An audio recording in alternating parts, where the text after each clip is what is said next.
دل میں ندامت ہو، دل میں شرمندگی ہو، گناہ کا احساس ہو کہ مجھ سے گناہ ہو گیا ہے۔ حضرت ثعلبہ رضی اللہ تعالیٰ عنہ 16 سال کا بچہ میرے آقا صلی اللہ علیہ وسلم سے محبت کرتا ہے۔ 16 سال کی عمر میں نبی کریم صلی اللہ علیہ وسلم سے عشق کیا، حضور سے پیار کیا۔ مفہوماً حدیث پیش کر رہا ہوں، حضور کا خادم ہے، حضور کی خدمت کرتا ہے، اور حضور اکرم صلی اللہ علیہ وسلم جس کام پر بھیجتے وہ کام کرنے کے لیے جاتا۔ کسی صحابی کے لیے پیغام دینا ہوتا، ثعلبہ کو حضور بھیجتے۔ کسی غیر مسلم تک پیغام پہنچانا ہوتا، حضور ثعلبہ کو بھیجتے۔ کسی چیز کو خریدنا ہوتا، حضور اکرم صلی اللہ علیہ وسلم ثعلبہ کو بھیجتے۔ ثعلبہ حضور اکرم صلی اللہ علیہ وسلم کے حکم پر عمل کرتے۔ لیکن ایک دن میرے آقا صلی اللہ علیہ وسلم نے حضرت ثعلبہ، وہ 16 ایئر اولڈ حضرت ثعلبہ میرے آقا صلی اللہ علیہ وسلم کسی کام پر بھیجتے ہیں۔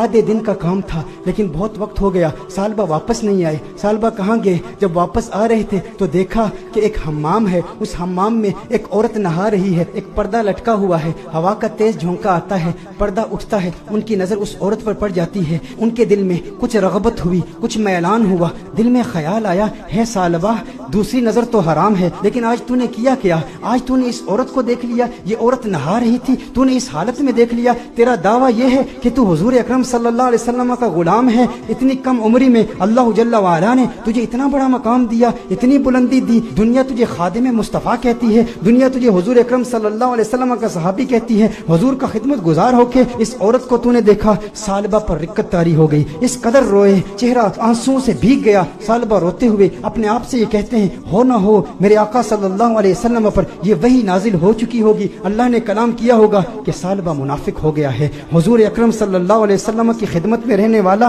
اور اس طرح اس عورت کو دیکھ لیا، اللہ جل وعلا کی وحی آ چکی ہوگی، کس منہ سے حضور کی بارگاہ میں جاؤں گا؟ ہے ثعلبہ اب تو اس بات کا حقدار نہیں کہ تو حضور کی بارگاہ میں جائے۔ اس 16 سال کے بچے کے ذہنی خیالات اور اس کے ذہنی ارتقاء کو ذرا چشم تصور سے دیکھیں، تخیل باندھیں کہ اس کو اللہ جل وعلا نے کتنی فراست دی، کس قدر ندامت، شرمندگی، شرمساری کی کیفیت اس کے دل میں پیدا ہوئی۔ یہ شرمساری کی کیفیت کہ ہمارے دل میں بھی ہے، ہم انسان ہیں، گناہ انسان سے ہو جاتا ہے، لیکن گناہ کے بعد ہمارا ری ایکشن کیا ہوتا ہے؟ ہم کیا ڈھیٹ ہو جاتے ہیں؟ ایک گناہ ہو تو اس کے بعد 10 گناہ کرتے ہیں۔ گھر میں تنہائی میں پورنوگرافی دیکھنے والے بھی اس بات پر غور کریں، عورتوں سے باتیں کرنے والے بھی اس بات پر غور کریں کہ جس کے دل میں ڈر ہو، جس کے دل میں خوف ہو، جسے حضور کا قرب ملا ہو، اس کے دل کی کیفیات کیسے بدلتی ہیں۔ ثعلبہ رضی اللہ تعالیٰ عنہ رو رہے ہیں، ان پر رقت طاری ہے، حضور کی بارگاہ میں حاضر نہیں ہوتے۔ ثعلبہ کہاں جاتے ہیں؟ پہاڑ پر جا کے عبادت کرتے ہیں، اللہ کو یاد کرتے ہیں، روتے ہیں۔ اب نبی کریم صلی اللہ علیہ وسلم نے نماز پڑھائی، سلام پھیرنے کے بعد اپنے صحابہ سے حضور نے خطاب کیا،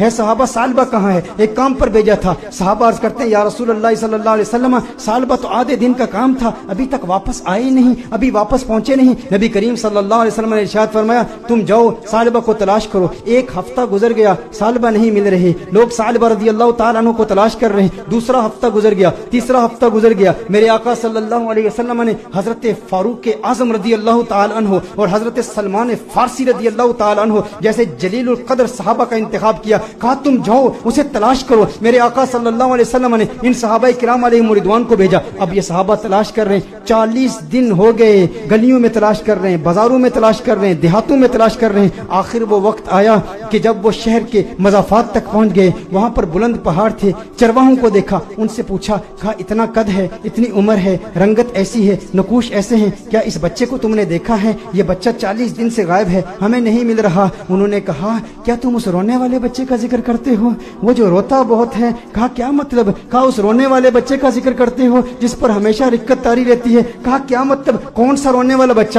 کہا جو تم نے اس کی ڈسکرپشن بیان کی ہے نا، جب ہم رات کو سوتے ہیں نا تو ان بلند پہاڑوں سے ایک بچے کی رونے کی آوازیں آتی ہیں، اس کی درد بھری آواز ہمارے سینے تک پہنچتی ہے، وہ روتا ہے اور رو رو کے اللہ کو پکارتا ہے، وہ معافیا مانگتا ہے، ہمیں پتہ نہیں اس سے ہوا کیا ہے۔ کہا وہ آپ کے پاس کب آتا ہے؟ کہا ہم چرواہے ہیں، بکریاں چراتے ہیں، کبھی کبھی آ جاتا ہے، بکریوں کا دودھ پیتا ہے اور چلا جاتا ہے۔ فاروق اعظم نے فرمایا کب آئے گا؟ کہا یہ اس کے آنے کا وقت ہے، ابھی آ ہی رہا ہوگا۔ فاروق اعظم رضی اللہ تعالیٰ عنہ، سلمان فارسی رضی اللہ تعالیٰ عنہ علیحدہ ہو کر چھپ جاتے ہیں کہ کہیں ثعلبہ ہی نہ ہو۔ دیکھتے ہیں کہ ثعلبہ آ رہا ہے، ثعلبہ آ رہا ہے تو رو رہا ہے، دودھ پیتا ہے پیالے میں، لیکن پیالے میں دودھ کے ساتھ اس کے آنسو بھی گر رہے ہیں۔ فاروق اعظم رضی اللہ تعالیٰ عنہ فوراً باہر آتے ہیں، سلمان فارسی فوراً باہر آتے ہیں، وہ ثعلبہ تجھے کیا ہوا ہے؟ ثعلبہ تیرا چہرہ بدل گیا، اس قدر نحیف ہو گیا، اس قدر کمزور ہو گیا۔ ثعلبہ نے فاروق اعظم کو دیکھا، کہا نہیں نہیں میرے قریب نہیں آنا، ثعلبہ منافق ہو گیا ہے، وہی آ گئی ہے،